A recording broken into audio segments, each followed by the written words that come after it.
السلام علیکم ورحمۃ اللہ وبرکاتہ۔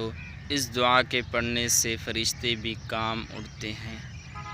وہ دعا کیا ہے؟ اگر آپ حضرات کو مدد چاہیے اور ایسے وقت میں ہیں کہ آپ پریشان حال ہیں، آپ کو مدد نہیں مل رہی اور اس طرح کی مصیبت اور مشکل میں پھنسے ہوئے ہیں کہ آپ کو کوئی راستہ بھی نظر نہیں آ رہا اس مصیبت سے نکلنے کا، تو آپ پریشان نہ ہوں اور کوشش کر لیا کرے کہ ہر وقت وضو کی حالت میں رہیں۔ نہیں معلوم انسان کے اوپر اس طرح کا وقت، مشکل وقت آ جاتا ہے کہ انسان اپنے اللہ کو پکارے، کم سے کم انسان وضو کی تو حالت میں ہو۔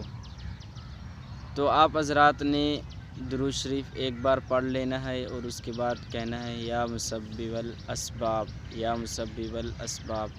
آپ نے اس کا ورد کرتے رہنا ہے، انشاءاللہ ثم انشاءاللہ اللہ تعالیٰ آپ ہی کی مدد کریں گے۔ جزاک اللہ۔